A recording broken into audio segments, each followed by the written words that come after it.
Assalamualaikum warahmatullahi wabarakatuh. Selamat malam semuanya teman-teman. Selamat datang kembali di channel kesayangan kita Ilo Ekstrim. Dan pada kesempatan kali ini semoga seluruh teman-teman selalu dalam keadaan sehat walafiat tanpa kekurangan satu apapun. Amin amin ya robbal alamin. Dan sekali lagi terima kasih ya kepada seluruh teman-teman yang sudah selalu mendukung channel kami dan selalu hadir di channel Ilo Ekstrim ini. Kami ucapkan banyak-banyak terima kasih karena kehadiran teman-temanlah kami selalu bersemangat berkarya di setiap harinya. Dan pada kesempatan yang baik ini kita akan menyampaikan salah satu kisah unik ya. Menurut saya ini unik banget kisah dan saya merasa tertantang sih untuk membawakannya. Dan kisah kali ini adalah dari Cendia. Buat teman-teman yang mungkin suka membaca ya, bisa membacanya di Twitter di @cendia4. Oke, nggak pakai berlama-lama lagi ya. Kita langsung masuk saja ke dalam kisahnya. Mode horor on.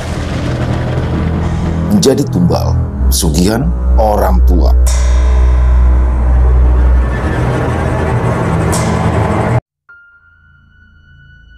Kamis Respati, atau menurut kalender Jawa saat ini 16 Suro 1936, Kamis Kliwon. Perkenalkan, namaku Yanti. Usiaku saat ini adalah 15 tahun. Aku merupakan anak keempat dari 5 orang bersaudara. Aku hidup di keluarga yang kurang mampu. Kami tinggal di rumah kontrakan kecil yang hanya memiliki 1 kamar tidur, sehingga membuat aku dan keempat saudaraku lainnya harus tidur berdempetan di ruang tamu. Sedangkan adikku yang paling kecil yang masih berusia 8 bulan tidur bersama ibu dan bapakku. Aku tidak melanjutkan sekolah dan harus bekerja menjadi pembantu di salah satu rumah orang kaya yang ada di kampungku untuk memenuhi kebutuhan hidup keluarga kami, karena ayahku tidak bekerja secara tetap. Namun, aku dan saudaraku serta juga ibuku tidak pernah mengeluh. Kami terus menjalani hari dengan penuh kehangatan. Hingga suatu ketika, aku pun terbangun karena mendengar suara pertengkaran ibu dan ayahku dari arah kamar. Aku membuka mata dan hendak bangun untuk melerai. "Shh," ucap kakak Nur sambil mengacungkan jari telunjuknya ke mulut. Aku pun hanya bisa menganggukkan kepala lalu kembali tiduran. Tak lama, terdengar suara benda pecah dan diiringi suara tangis dari adikku yang masih bayi. Tak lama kemudian, terdengarlah suara gagang pintu disentuh dan dibuka. Aku dan Kak Nur pun kembali pura-pura tertidur sambil mengintip. Kulihat ayah berjalan membawa sebuah tas besar menuju ke arah pintu. Dan tak kusangka jika itu menjadi hari terakhir aku melihat ayahku. Karena setelahnya ia tak pernah terlihat lagi. Tak lama kemudian, ibu pun menggoyang-goyangkan badanku dan yang lainnya untuk segera bangun dan menyiapkan sarapan. Aku dan kakakku yang lainnya pun bangun, langsung bergegas melaksanakan tugas kami. Ada yang menyapu rumah, ataupun memasak dan mencuci pakaian. Setelah masakan matang, kami pun segera sarapan bersama. Di sini, aku memberanikan diri untuk membuka obrolan pada ibu. "Bu, ayah kemana?" tanyaku. Ibu pun menghentikan sejenak kegiatan makannya, lalu kembali makan sambil berkata, "Ayahmu dapat pekerjaan di kota. Mungkin akan kembali agak lama. Sudah, cepat makan, siap-siap kerja," ucap ibuku dengan mimik wajah aneh sekali saat itu bagiku. Kami pun lalu makan dengan tergesa dan segera mengantri untuk mandi lalu berpamitan untuk berangkat kerja. Saat sedang berjalan, tiba-tiba saja dari arah belakang, "Yan, tunggu!" teriak Kak Nur. Aku pun menoleh dan memperlambat langkahku. Kami pun berjalan bersama sambil berbincang-bincang ringan hingga tiba-tiba Kak Nur pun berkata, "Yan, kira-kira kalau pacarku melamarku dalam waktu dekat, apa ibu bapak akan setuju ya?" ucap Kak Nur. Aku pun menoleh kaget menghadapnya. "Tarjo, kamu yakin mau nikah sama dia?" ucapku yang tak yakin itu. "Loh, yakin. Lagi pula dia sudah berubah kok. Pokoknya aku bakalan tetap menikah. Aku sudah capek kerja begini terus," ucap Kak Nur. Ya sudah, Coba saja, ucapku lalu berpamitan untuk masuk ke dalam rumah majikanku. Saat berjalan masuk, aku pun di sini terus memikirkan, bagaimana bisa kakakku akan menikah dengan seorang pemuda yang dikenal sebagai dukun cabul di kampungku. Aku takut kakakku akan mengalami sesuatu yang aneh di kemudian hari nanti. Namun, jika itu sudah menjadi pilihannya, mau diapakan lagi? Sebab Kak Nur adalah wanita yang cukup keras kepala. Aku pun lalu melanjutkan kerjaku hari itu. Tak terasa, sudah 40 hari bapak pergi meninggalkan rumah. Pagi itu, tiba-tiba saja ibu berkata padaku, "Yan, nanti izin kerja dulu ya. Ibu mau titip adikmu, Adam," ucap ibu seraya menyerahkan Adam ke dalam pangkuanku. "Loh, ibu mau kemana pagi-pagi?" tanyaku. "Mau ke pasar, sebab nanti ayahmu mau pulang. Ibu itu mau menyiapkan makanan untuknya," jawab ibu sembari terburu-buru dan pamit untuk jalan ke pasar. Hingga akhirnya aku pun belum sempat melanjutkan pertanyaanku perihal keanehan. Bagaimana ibu tahu jika bapak akan pulang? Karena bapak kala itu tidak ada kabar sama sekali. "Kak Melati, aku titip adik sebentar ya.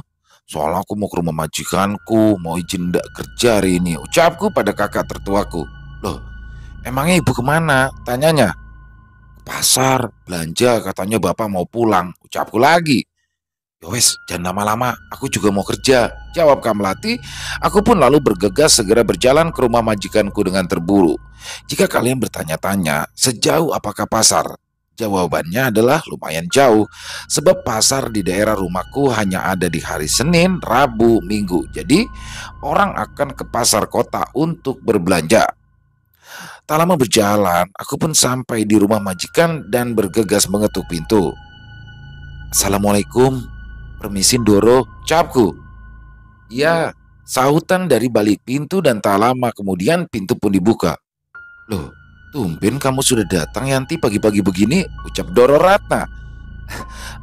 Anu Doro, maaf, aku hari ini izin tidak bekerja sebab ada urusan di rumah yang mendesak," ucapku sambil menunduk.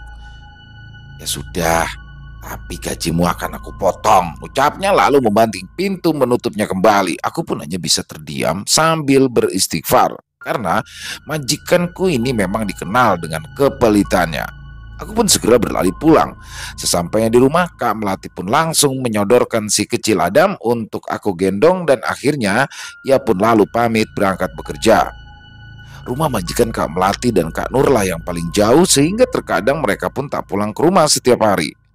Aku pun segera menyelesaikan pekerjaan rumah sambil menggendong adikku dan membuatkan air tajin untuknya menyusu lalu menidurkannya, dan tak disangka aku pun kala itu ikut ketiduran. "Dek, dek, bangun," ucap seseorang membangunkanku. Kubuka mataku dan kulihat ternyata itu adalah Kak Nur. "Loh, kok udah pulang Kak?" tanyaku. "Aku izin pulang cepat karena besok libur." "Oh ya, kata Kak Melati, hari ini bapak mau pulang," tanyanya. "Ya, kata ibu begitu." "Kok kelihatannya kamu senang sekali?" tanyaku. "Ya dong, soalnya Kang Masku kan mau menghadap bapak buat melamar," ucapnya sembari tersenyum. Yowis sana makan siang, aku bawa makanan," ucap Kanur. Aku pun lalu bergegas bangun keluar kamar ibu menuju dapur. Kulihat di rak piring kala itu tertata beberapa kue-kue dan juga ayam goreng. Aku pun langsung mengambil beberapa kue dan menyendok nasi, lalu mengambil ayam goreng itu dan berjalan menuju ke ruang tamu untuk makan. "Makasih ya Kak, enak ini," ucapku. "Ya makanya cari majikan itu yang baik dong," ledeknya. Aku pun makan sambil mengobrol dengan Kak Nur hingga tak lama kemudian ibuku pun pulang. Aku dan Kak Nur membantu ibu membawa belanjaan ke dalam rumah dan ibu menyuruh kami untuk menyiangi sayuran dan yang lainnya untuk masak. "Loh, banyak sekali bu belanjaannya, kayak mau hajatan saja," ucap Kak Nur. "Bapakmu nanti mau pulang, nanti malam. Dia kan pasti rindu masakan ibu," ucap ibuku. Kami pun memasak dan malam pun tiba. Kak Melati, Mas Angga, Kak Nur dan aku duduk di kursi ruang tamu sambil memandangi ibuku yang sedari tadi menggendong adik mundar-mandir tak jelas menunggu kedatangan ayah. Kulihat kalau itu jam sudah menunjukkan pukul 10 malam. Mas Angga pun lalu berkata, "Bu, Sudah boleh makan belum? Aku sudah mau mati kelaparan nih.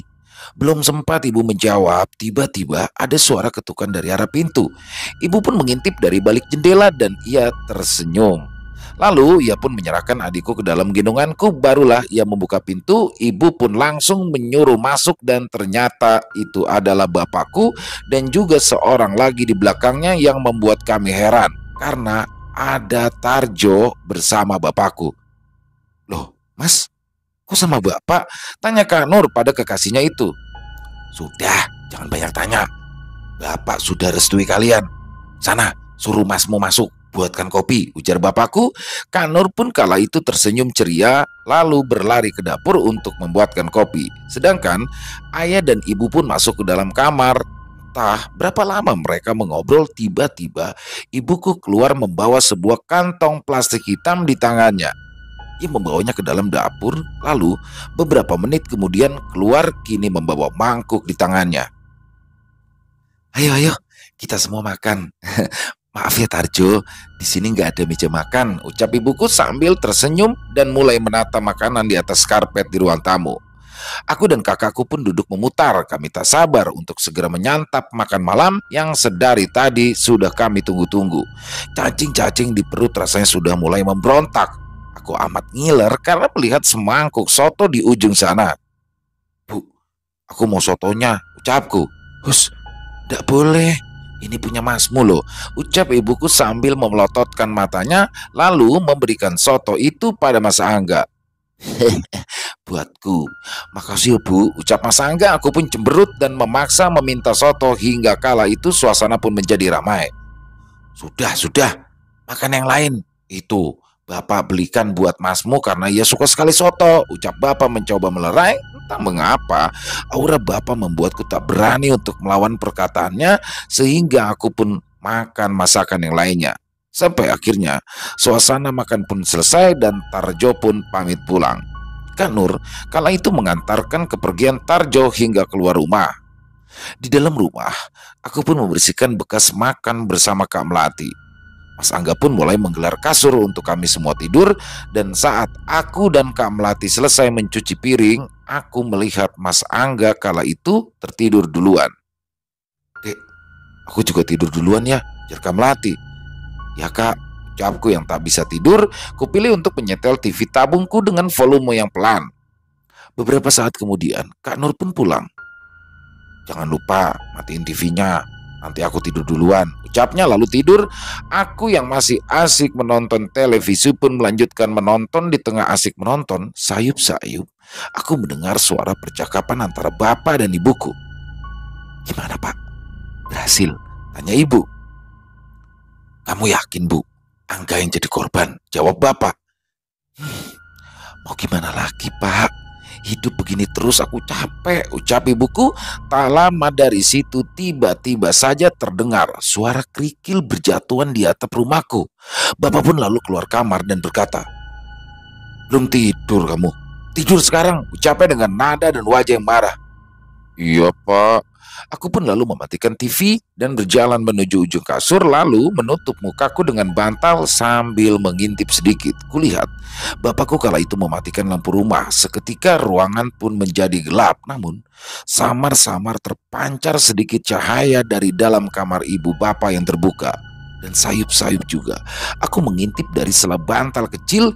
Ibu dan bapakku duduk menghadap ke sudut pintu lalu mengangkat tangan di atas kepala dan melipatnya.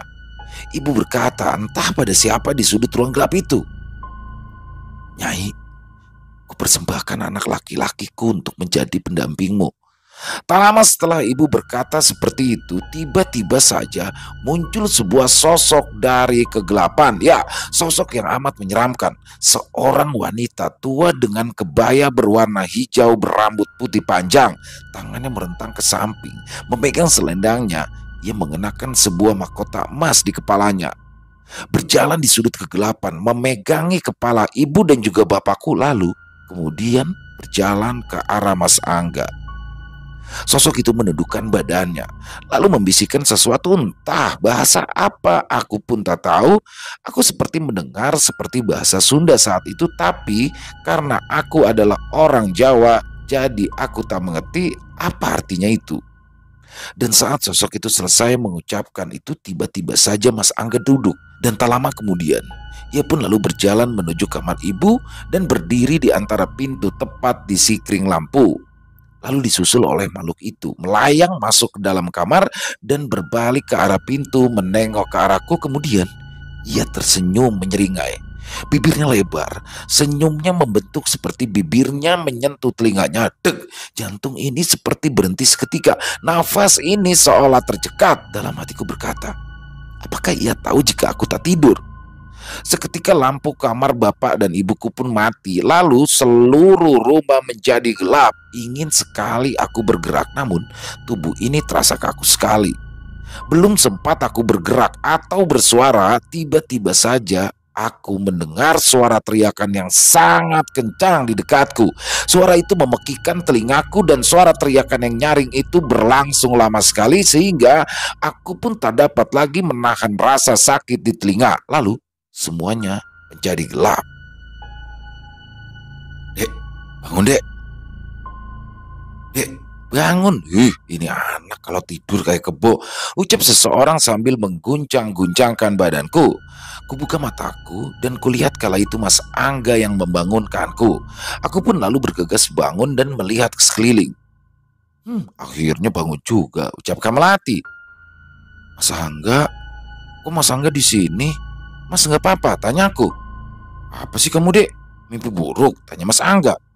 Dani minum dulu, ucap Kak Nur sambil menyodorkan segelas air.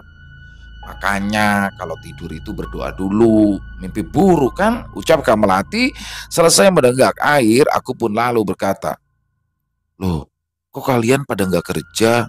Udah, cuci muka dulu sana, terus makan, baru nanti kita ngobrol, ucap Kak Melati. Lalu aku pun berjalan mengambil handuk. Kuputuskan untuk mandi terlebih dahulu. Di dalam kamar mandi, aku pun kembali teringat sosok yang semalam sudah aku lihat sambil bertanya-tanya apakah itu mimpi atau tidak. Segera ku mulai mandiku, dan saat sedang mengguyurkan air ke kepala, tiba-tiba saja aku merasakan tepat di belakangku seperti ada nafas seseorang. Lantas secepat kilat aku pun mengusap wajahku dan menengok ke arah belakang, namun tak ada apa-apa di belakangku. Aku pun segera menyelesaikan mandiku dan berlari-lari kecil untuk keluar dari kamar mandi. Baru saja beberapa langkah, tiba-tiba aku mendengar suara dari dalam kamar mandi yang lagi-lagi aku pun tak tahu apa artinya dari ucapannya. Aku mencoba mengingat-ingat apa ucapannya, namun aku tak mengetahui arti dari ucapan tersebut. Ucapannya dalam bahasa Sunda sehingga aku benar-benar tidak mengerti. Aku pun lalu bergegas keluar ke arah ruang tamu. Kakak-kakakku semua berkumpul di sana. Mas Angga pun lalu memulai obrolan. Dek, tadi subuh-subuh ayah dan ibu pergi. Katanya mereka bakalan cari rumah baru buat kita. Dan kata ayah kita juga ndak usah kerja lagi. Karena uang dari hasil kerja ayah kemarin tuh cukup buat kita usaha, ujar Mas Angga. Jadi sehabis makan kita langsung ke rumah majikanmu, lalu berkemas-kemas, kata Kak Melati. Minggu depan aku nikah dong dengan Kang Masku, ujar Kak Nur. Aku pun di sini sedikit terkejut, juga bahagia. Pada akhirnya aku pun sudah tidak usah harus bekerja keras lagi. Hidup keluargaku kini sudah tak perlu direndahkan setiap harinya oleh majikan kami yang kaya raya itu. Setelah ke rumah majikan dan berkemas-kemas, pukul 2:30 di depan rumah terparkir sebuah mobil bak.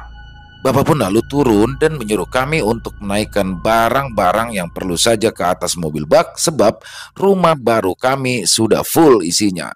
Kami pun lalu bergotong royong untuk memasukkan barang lalu berangkat. Ayah dan ibuku duduk di depan, aku dan kakak-kakakku duduk di belakang mobil bak. Walau kala itu cuaca cukup panas, namun angin di perjalanan membuat kami semua tak merasa gerah. Sepanjang perjalanan kami terus saja bercanda dan juga bernyanyi. Betapa senangnya kami sebab ayahku bilang kami akan memiliki kamar pribadi masing-masing.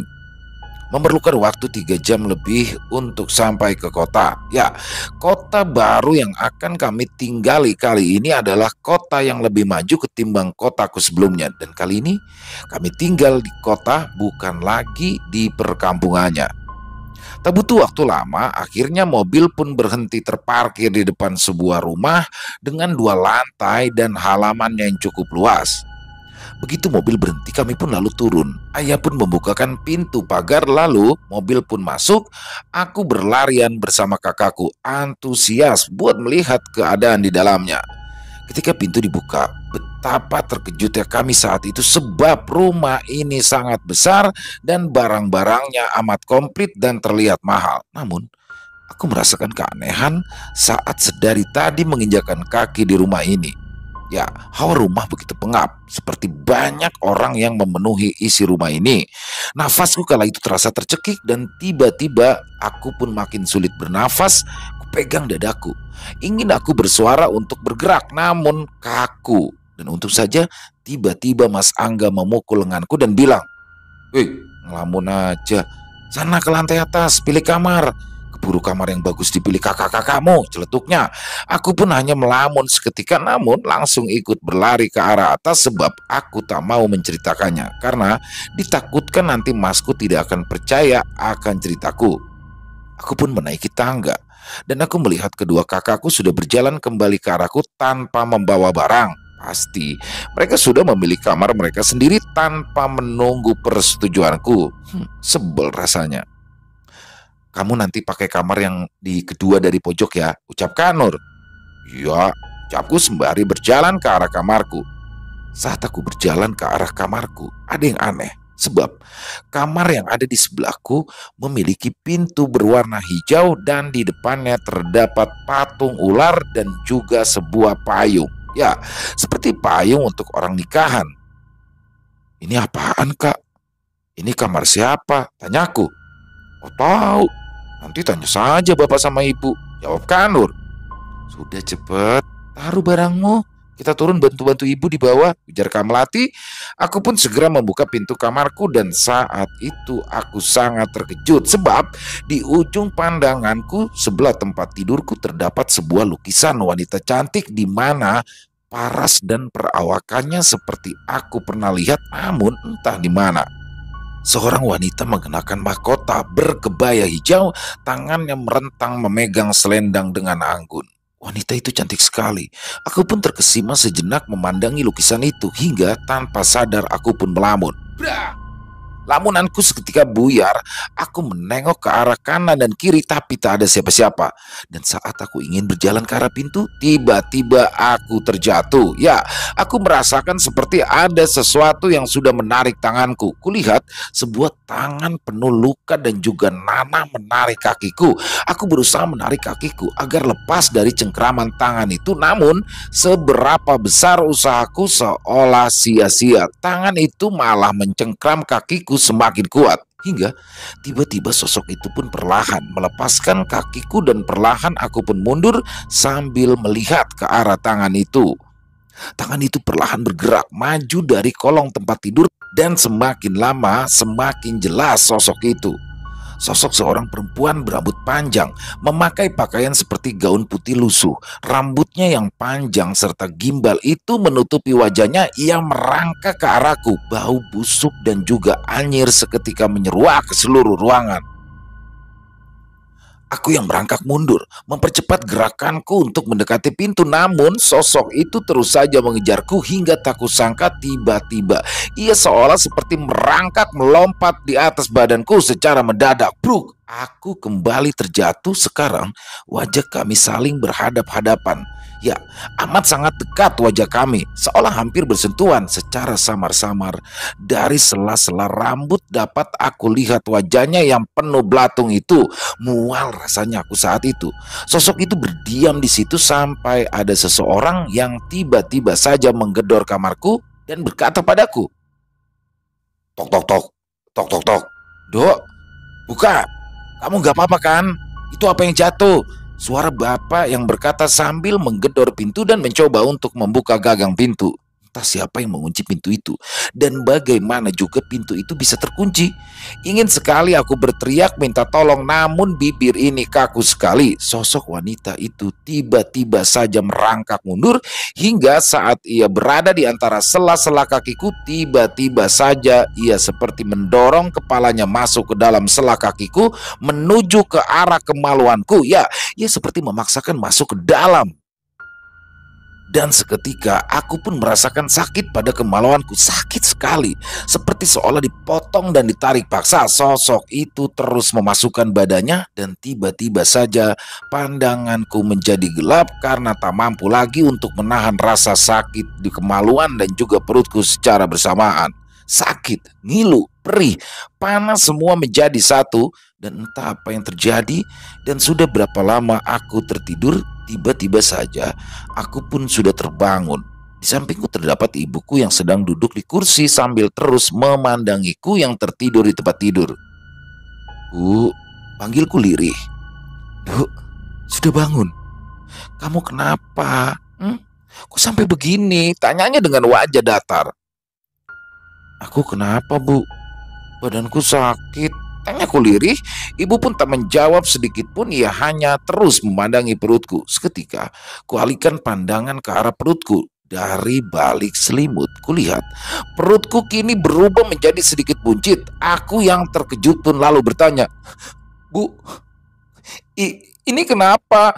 Tanyaku dengan gagap. "Lelaki mana yang sudah menghamilimu?" tanya ibuku dengan nada membentak. "Demi Allah, Bu, aku udah hamil," ujarku sambil menangis dan menceritakan apa saja yang aku lihat dan aku alami. Karena kupikir ibuku akan menolongku, tapi aku salah. Tiba-tiba saja ekspresi ibuku seketika menunjukkan wajah marah dan kaget. Matanya melotot memandangiku. Tanpa bicara apapun, ibu pun langsung pergi dari sampingku. Namun saat hendak sampai di depan pintu, ibu pun kala itu berkata, "Jangan ikut campur atau kau yang akan menjadi pertama," ucapnya. Lalu ia pun pergi keluar dan menutup pintu dengan membanting, membuat sebuah bingkai foto terjatuh. Prang! Aku yang saat itu hanya bingung, keheranan, hanya bisa diam sambil mencerna apa yang sebenarnya terjadi. Mengapa ibuku menjadi seperti ini? Ada apa ini, Tuhan? Setelah kejadian itu, aku pun lalu tertidur dengan ditemani oleh Kak Nur. Dan saat pukul 2 dini hari, aku terbangun karena mencium wangi sesuatu yang amat sangat menyengat. Aku terduduk dan mulai mencari ke sekeliling, mencoba mencari dari mana asal wewangian itu. Setelah aku melihat semua aman dan tidak ada apa-apa, aku pun lalu kembali tertidur lagi. Entah berapa lama aku tertidur, akhirnya aku pulas kembali dan bermimpi sesuatu yang aneh. Aku bermimpi ada di sebuah kamar yang berwarna hijau. Di depanku terdapat sebuah ranjang besar ditutupi kelambu. Di pinggir ranjang itu terdapat banyak sekali bunga. Dan di samping ranjang pojok kananku terdapat sebuah patung ular besar. Dan saat aku menengok ke arah kiri terdapat sebuah lukisan. Yaitu lukisan wanita berkebaya dan bermahkota yang sama seperti di dalam kamarku, sedang duduk di singgasana sana, dan di sebelahnya berdiri kedua orang tuaku. Aku berdiri mematung sambil menutup mulutku, terkejut melihat pemandangan yang seperti ini. Bagaimana bisa ibu dan bapakku seperti ini? Belum hilang rasa keterkejutanku, aku pun mendengar dari arah tempat tidur ada suara lonceng. Ya, seperti bunyi lonceng kaki. Aku melihat ke arah situ, dan betapa terkejutnya aku ketika aku melihat sayup-sayup dari kelambu ada seseorang yang sedang melakukan hubungan intim di situ. Rangan suara mereka berjumbu memenuhi ruangan, dan tak lama wanita itu pun keluar, menjebak kelambu, dan saat separuh badannya keluar, aku terkejut. Ya, sebab wanita itu adalah wanita yang ada di dalam lukisan, namun kali ini ia telanjang bulat. Tapi saat tubuh lainnya keluar, di sini aku semakin terkejut sampai akhirnya aku terjatuh. Ternyata separuh tubuhnya lagi adalah ular. Dan laki-laki yang ada di dalam kelambu itu, aku mengira jika itu adalah bapakku, tapi aku salah besar. Ternyata laki-laki itu adalah Mas Angga. Wajahnya terlihat pucat, pandangannya kosong. Kulihat ia pun tak mengenakan pakaian selai benang pun. Wanita separuh ular itu mendekati Mas Angga, namun kini ia berubah menjadi sosok wanita yang amat sangat menyeramkan. Ia berubah menjadi sosok menyeramkan yang aku pernah lihat pertama kali saat aku mengintip waktu bapak pulang dulu. Ia mendekati Mas Angga lalu menjilati badannya dengan lidahnya yang panjang. Dan belum sempat kengerianku berakhir, tiba-tiba pintu di belakangku terbuka. Ada seseorang yang menjambaku dari arah belakang dan membenturkanku ke tembok, lalu semua gelap. Dek, bangun dek, dek, bangun. Aku mau buka mataku, ternyata kala itu Kak Nur sedang mengguncang-guncangkan badanku. Alhamdulillah bangun juga. Nih minum, kamu itu dari tadi mimpi apa sih? Hah? Dari tadi tuh kamu ngigo, badanmu sampai basah begitu tuh ucapnya. Iya Kak, ucapku terbata. Ingin sekali aku menceritakan mimpiku tadi, tapi aku takut Kak Nur tak percaya. Yuk turun, kita makan. Bapak, ibu, dan yang lain pasti udah nunggu, ucap Kak Nur. Aku nyusul deh Kak, ganti baju dulu, ucapku. Sudah, tapi jangan lama-lama, ucap Kak Nur. Lalu ia pun berjalan pergi, aku pun berganti baju dengan cepat, lalu pergi menyusul ke bawah. Di bawah, di meja makan, semua orang menungguku. Kudapati saat itu Mas Angga hanya melamun mematung, wajahnya terlihat amat pucat. Mas Angga kenapa? Sakit? Tanyaku memberanikan diri.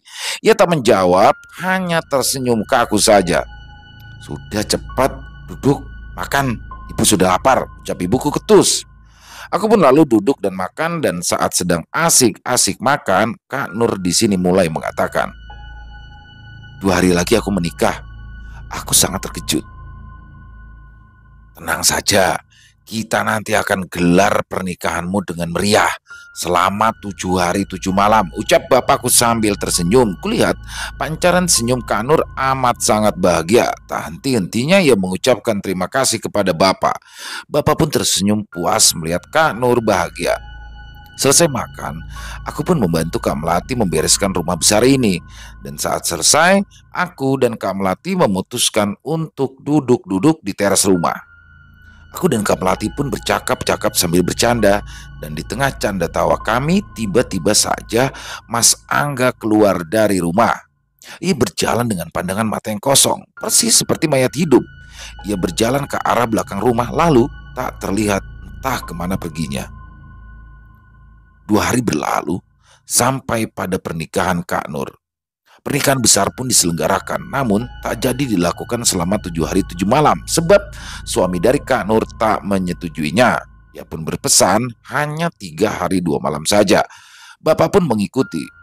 Pagelaran pesta diselenggarakan di rumah baruku di hari pertama.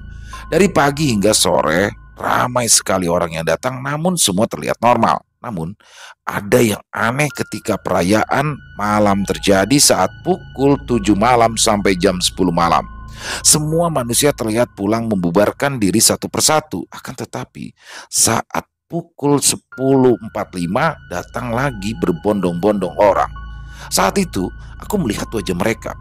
Wajah mereka semua teramat sangat pucat. Aku pun membantu Kak Melati menjaga tempat makanan. Dan saat orang-orang aneh itu mengambil makanan, aku mencium bau bangkai dan juga bau amis yang menyengat dari arah mereka. Aku bergidik ngeri melihatnya. Tak lama kemudian, di saat aku dan Kak Melati menengok ke arah lain, tiba-tiba saja rombongan itu pergi. Aku pun lalu mengajak Kak Melati untuk beristirahat. Jujur, aku takut karena hanya dalam beberapa detik saja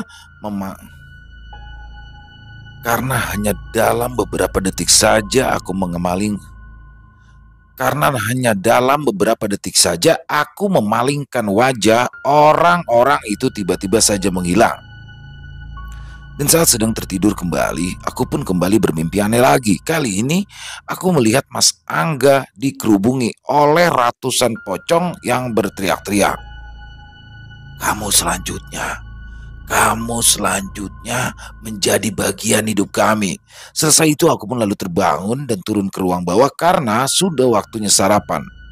Dan saat sedang makan, bapak ibuku pun berkata, jika aku dan Kak Melati di rumah saja, tak perlu ikut ke acara Kak Nur di kampung sana. Kata mereka, takut jika nanti rumah kecurian. Bu, aku takut kalau hanya berdua saja. Ya sudah, Masmu nanti setelah mengantar bapak dan ibu pulang lagi, ucap bapakku. Selesai makan, bapak, ibu, Mas Angga pun lalu pergi. Beberapa jam kemudian, Mas Angga pun kembali. Hari-hari berjalan seperti biasa, namun saat menjelang malam, rumah terasa sunyi dan sepi. Dan saat keheningan itu terjadi, dari arah kamar Mas Angga yang berada di lantai 1 terdengar teriakan. Aku pun langsung berlari keluar kamar. Kulihat Kak Melati juga keluar kamar. Kami pun berjalan bergandengan tangan. Dan betapa terkejutnya kami berdua karena melihat ada banyak sekali pocong yang mengerubungi sesuatu. Aku dan Kak Melati pun berteriak-teriak memanggil Mas Angga. Seketika pocong-pocong yang banyak itu menatap ke arah wajah kami. Ya, wajah mereka semua hancur dan terlihat mengeluarkan banyak darah. Lalu setelah melihat mereka pun menghilang. Kini kudapati hanya Mas Angga yang terlihat terkapar di bawah dengan bersimbah darah. Aku dan Kak Melati pun berlari ke arah bawah menghampiri tubuh Mas Angga yang sudah terdapat banyak sekali luka di tubuhnya. Ternyata saat aku periksa, aku pun harus menerima kenyataan pahit. Ya, kenyataan bahwa kini Mas Angga sudah tiada. Aku dan Kak Melati menangis, meraung meratapi kepergian kakakku. Kamu telepon ke rumah suami Kak Nur.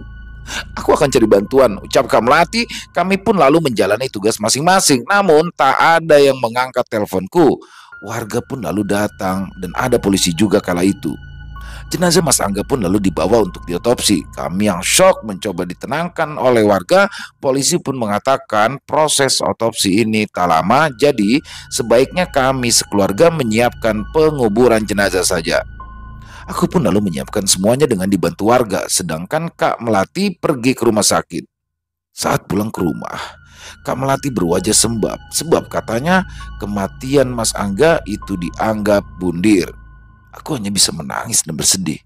Tak lama jenazah pun datang. Pihak rumah sakit pun bilang jika jenazah sudah dimandikan, namun mereka pun berkata jika sebaiknya menguburkannya langsung dengan peti saja karena darahnya terus mengalir.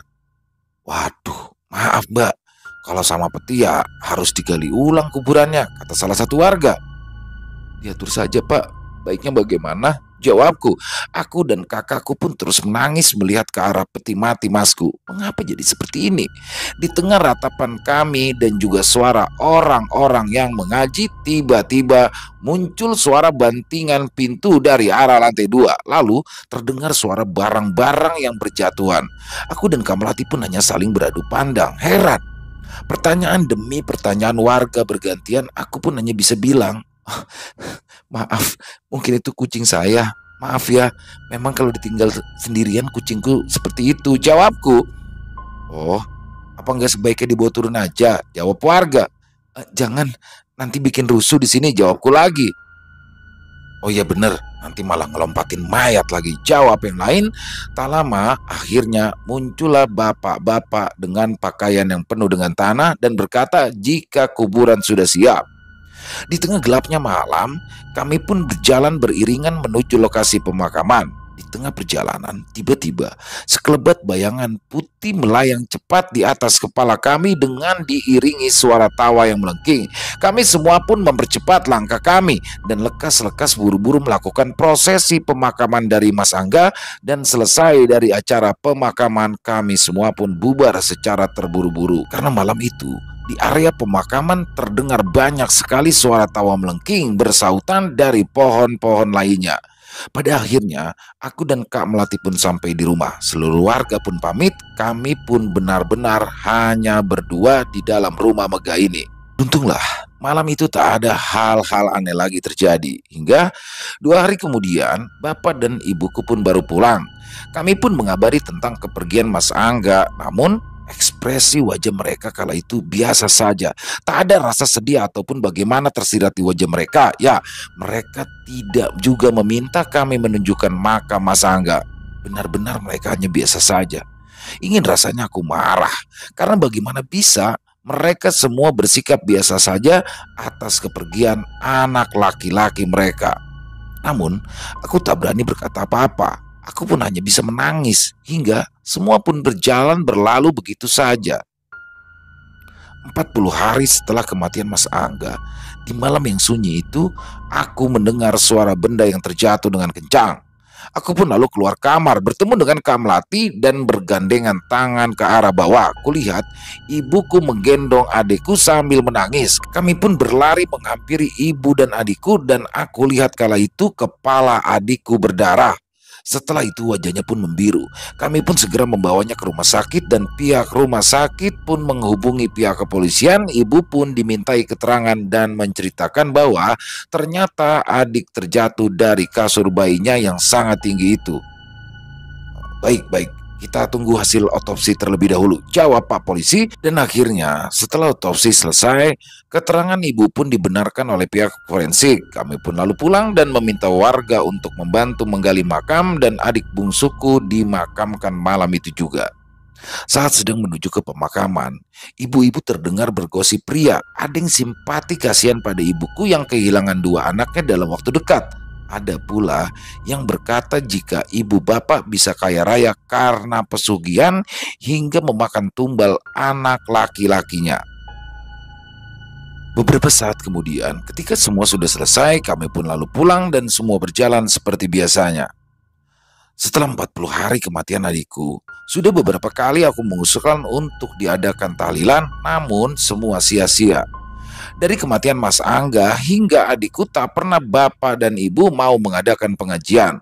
Dan siang ini pun aku kembali berbicara untuk mengajukan kembali rencana tahlilan. Namun bapak itu kan sudah bilang, gak usah pakai gitu-gitu. Orang mati ya sudah mati. Didoakan juga percuma. Gak akan nambah pahalanya. Bentak bapak, aku pun hanya bisa menangis. Kamu sih budak. Bapak kan sudah bilang begitu. Berapa kali? Masih saja kamu ngeyel, jawab ibuku sambil memukul bahuku lalu ia pergi meninggalkanku. Aku pun lalu berjalan menuju ke arah kamarku dan menangis seharian tanpa terasa aku pun lalu ketiduran. Dan saat aku terbangun, kulihat kala itu jam di dinding ternyata sudah menunjukkan pukul 8 malam. Suasana kamar gelap gulita sebab aku memang lupa menyalakan lampu. Aku pun lalu berjalan meraba ke arah saklar lampu dan saat sedang berjalan itu, tiba-tiba aku seperti tersandung sesuatu hingga membuatku ambruk jatuh ke lantai. Bruk! Aku berusaha bangkit kembali dengan susah payah dan berhasil menggapai sebuah pegangan yang kupikir pegangan itu adalah tiang tas saat itu. Akan tetapi saat ku sentuh, mengapa pegangan itu terasa lembek dan ngeres seperti seolah ada pasir-pasirnya begitu. Aku pun mencoba mengalihkan pandangan dan terus bangun sambil berpegangan perlahan-lahan sampai di atas pegangan itu semakin terasa basah dan mulai tercium bau yang aneh. Aku yang merasa janggal pun buru-buru berdiri dan berjalan cepat ke arah saklar lampu. Cepat-cepat aku menyalakannya. Namun saat lampu aku nyalakan tak ada apa-apa di situ, hanya ada benar sebuah tiang tempat aku menaruh tas. Aku pun pergi untuk berwudu, ingin sholat dan mengaji saja untuk mendoakan kepergian saudara-saudaraku. Aku pun lalu berjalan menuju arah kamar mandi. Namun saat baru saja aku memasuki kamar mandi, terdengar suara dentuman yang kencang sekali dari kamar sebelah. Aku mencoba menepis dan tidak ingin mencari tahu apa yang jatuh. Aku tetap saja meneruskan masuk ingin berwudu. Setelah selesai berwudu, aku pun langsung melaksanakan sholatku. Namun ada yang aneh. Saat aku sedang melafalkan bacaan surat pendek, dari arah belakang muncullah suara, "Jangan sholat kalau tidak mau celaka." Aku yang penasaran dari mana datangnya suara itu. Ya, aku mencari ke sekeliling karena aku sangat mengenali suara tersebut. Suara itu adalah suara masku. "Mas, mas di sini," ucapku. Tapi hening. Ya, hening yang kurasa. Kembali tak ada jawaban apapun, bahkan suara binatang pun malam ini tak aku dengar. Hiruk pikuk kendaraan lalu lalang pun tak terdengar juga. Astagfirullah, aku beristighfar kembali. Ya, harus menerima kenyataan bahwa Mas Anggaku kini sudah tiada. Tak mungkin ia berada di sini karena ia pasti sudah tenang di sisi Allah Subhanahu wa Ta'ala. Aku pun berjalan mengambil mukena dan sejadah. Ku gelar sajadah dan mulai memakai mukena. Dan saat aku mulai niat dan berucap Allahu Akbar, tiba-tiba saja lampu kamar seperti berkedip dan tak lama terdengar suara bunyi benda berjatuhan dan pecah dari lantai 1. Aku tak menghiraukannya. Lalu aku kembali melanjutkan sholat. Tak terjadi apa-apa sampai aku sujud. Namun saat aku bangun dari sujud, tepat di hadapanku kini terdapat wajah pocong yang sangat seram sekali. Wajahnya hangus dengan bola mata yang menghilang. Tubuhku bergetar hebat, namun aku menahan diri. Aku terus melaksanakan ibadah sholatku. Aku kembali lagi sujud, dan ketika aku bangun lagi ingin berdiri untuk rakaat kedua, sekelilingku kini sudah penuh dengan sosok pocong. Bau bangkai menyeruak memenuhi seisi kamar. Aku tetap pada fokusku melaksanakan ibadah sholat, walau saat ini di sekelilingku penuh dengan pocong-pocong yang sedang berdiri. Dan ketika aku ingin ruku dari belakang, seolah seperti ada yang mendorongku sehingga aku pun jatuh tersungkur, dan seketika semuanya gelap. Aku terbangun. Entah berapa lama aku tertidur saat itu, yang jelas aku terbangun karena merasakan sakit di tubuhku. Perlahan penglihatanku mulai jelas kembali. Kulihat Kak Nur ada di sisiku. "Kamu sudah sadar? Ayo, kita harus cepat-cepat pergi dari sini, Dek. Ibu, bapak, dan suamiku."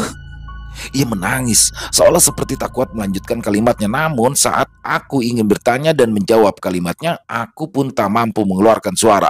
Ku coba menggerakkan tubuhku, tapi tubuhku juga tak mampu untuk digerakkan. "Apa yang terjadi ini?" tanyaku dalam hati. "Ayo, Dek, bangun," ucap Kak Nur. Aku yang tak merespon hanya dapat menitikkan air mata membuatnya seperti sadar jika aku tak dapat bergerak. Ia pun lalu membantuku untuk bangun. Namun tubuhku bagaikan batu yang sangat kaku dan berat sekali saat itu. Ia berlari berteriak seolah mencari pertolongan, dan saat ia meninggalkanku, tiba-tiba saja muncul sosok wanita yang sangat menyeramkan. Wanita yang kulihat kala itu berhubungan intim dengan Mas Angga. Sosok wanita itu perlahan mendekat ke arahku. Dengan menjulurkan tangan ke depan, kuku-kukunya yang panjang terlihat tajam seperti pisau itu seperti diarahkan kepadaku. Aku mencoba bergerak, namun tak bisa. Perlahan ia terus mendekat, dan seketika sampai ke dekatku, ia mencabik-cabik tubuhku dengan kukunya. Rasanya sakit sekali. Aku tak dapat berteriak ataupun bergerak pergi. Saat itu di keheningan, aku mendengar seolah seperti suara orang ramai naik tangga, dan tiba-tiba saja makhluk itu menghilang. Kulirikan mataku ke arah pintu. Kulihat Kak Nur dan juga beberapa warga datang. Mereka segera mengangkatku untuk turun ke bawah dan menaikkanku ke belakang mobil bak. "Terpaksa kita letakkan di sini saja, Mbak. Badannya kaku, gak akan bisa duduk," ucap seorang warga. "Gak apa-apa, Pak. Yang penting kita pergi dari sini secepatnya. Saya akan temani di belakang," ucap Kak Nur. Kak Nur pun lalu naik dan duduk di sebelahku sambil terus menangis. Ia pun menyelimutiku dengan kain agar tak dingin, katanya. Di perjalanan, ia pun bercerita bahwa semua saudara-saudaraku tak ada karena sudah ditumbalkan oleh ibu dan bapak. Dan bapak ibuku itu bisa melakukan hal ini atas bimbingan suaminya. Ya, dan ternyata Kak Melati pun sudah berselingkuh dengan suaminya itu. Kak Nur bercerita sambil menangis terseduh. Ingin sekali aku memeluknya, namun tak bisa. Malam di perjalanan kali ini terasa benar-benar hening. Mobil pun terus bergerak memecahkan heningnya malam hingga tiba-tiba saja terdengar seperti suara gesekan daun dan suara-suara sesuatu. Dan saat aku melirik ke arah atas, aku melihat ada banyak sekali kain putih berterbangan di atas kami, dan aku melirik ke arah Kak Nur yang kulihat ternyata ia sedang terpaku menganga seperti orang terkejut melihat ke arah depan. Dan saat aku ikut melirik ke arah depan, betapa terkejutnya aku kalau ternyata saat itu kami sedang dikejar-kejar oleh segerombolan pocong. Pocong berkain merah seperti memimpin di arah depan, diikuti oleh pocong-pocong berkain putih lusuh dan sebagian ada yang gosong di bagian wajah. Saat di tengah keterkejutan kami, tiba-tiba saja mobil kami mengalami kecelakaan. Ya, mobil kami masuk ke dalam jurang hingga semua pun menjadi gelap.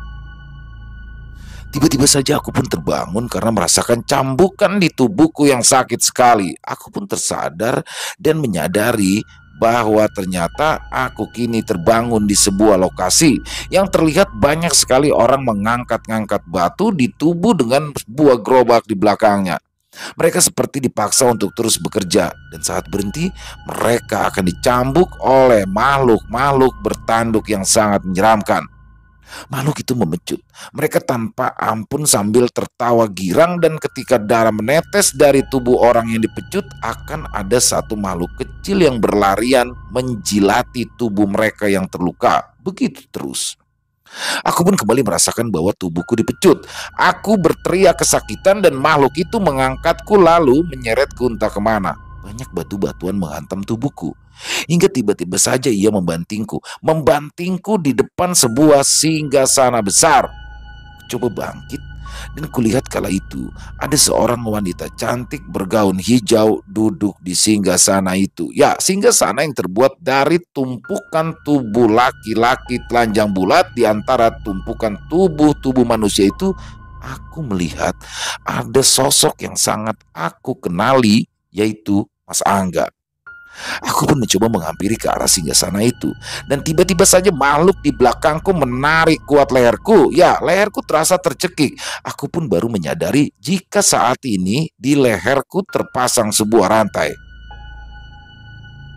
Kamu saat ini menjadi anak buahku, dan kamu harus bekerja untuk menghasilkan uang demi manusia-manusia tamak yang sudah memujaku seperti kedua orang tuamu itu, ucap wanita itu. Dan sejak saat itu, aku pun terus-menerus bekerja menjemput para manusia-manusia tak berdosa untuk dijadikan makanan untuk Nyai Ratu. Aku menjadi sosok kuntilanak yang menyeramkan, hingga saat dimana sang Nyai menempatkanku di satu rumah mewah besar untuk mendampingi Ratu Kuntilanak utusannya. Karena ada satu manusia yang amat sangat tamak memelihara kami semua.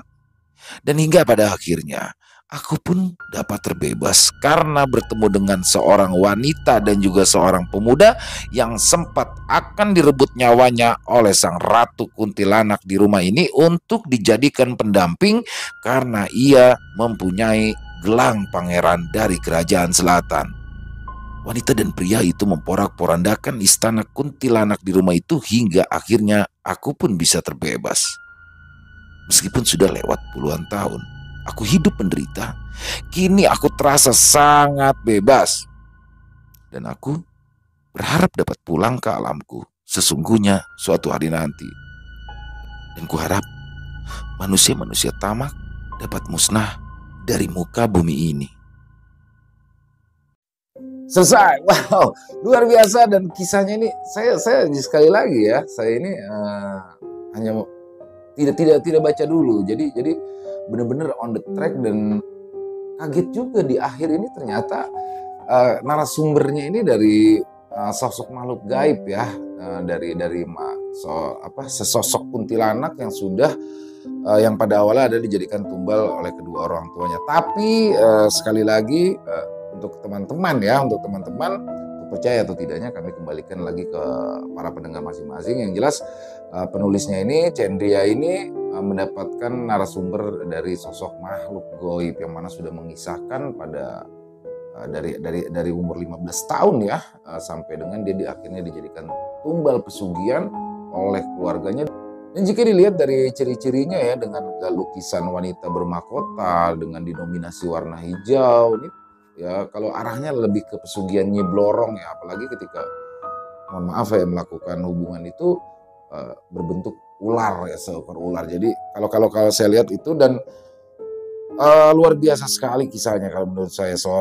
Saya agak bingung ya sama orang-orang yang memang mereka kehidupannya sulit, bahkan anaknya 5, kamarnya 1 di kontrakan kecil, bahkan keempat anaknya harus tidur di ruang tamu berdempetan, sehingga dimana orang tuanya ini, terutama sang ibunya, tidak kuat lagi menahan kemiskinan yang mendera, akhirnya memutuskan untuk melakukan pesugihan dan mengorbankan anak-anak. Kalau dipikir-pikir lagi, kita cari duit mati-matian untuk anak-anak kita ya, kalau dia mencari uang dan anak-anaknya ditumbalkan, jadi buat apa? Jadi mungkin itu sih banyak sekali hikmah yang cukup baik di sini yang bisa kita ambil ya. Jadi yang buruk-buruknya dibuang saja, dan sekali lagi untuk percaya atau tidaknya kami kembalikan ke para pendengar masing-masing. Dan mungkin buat yang punya komentar lain silakan bisa ditulis di kolom komentar, ataupun hanya sekedar saling menyapa. kami akan membahasnya satu persatu. Buat yang suka dengan videonya tadi bisa diklik tombol like-nya, tombol jempolnya.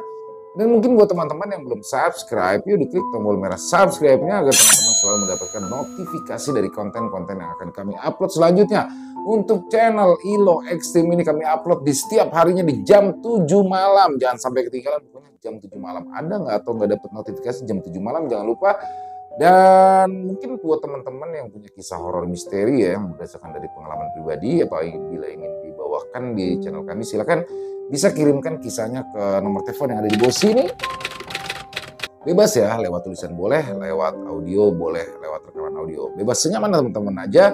Dan buat yang sudah mengirimkan kisah, kami ucapkan terima kasih yang sebesar-besarnya. Sekali lagi kami ucapkan terima kasih atas dukungan teman-teman selama ini. Dan di akhir kata, saya Ilo mengucapkan permohonan maaf apabila ada kata-kata saya yang salah ataupun kata-kata saya yang kurang berkenan. Saya mohon dibukakan pintu maaf yang seluas-luasnya.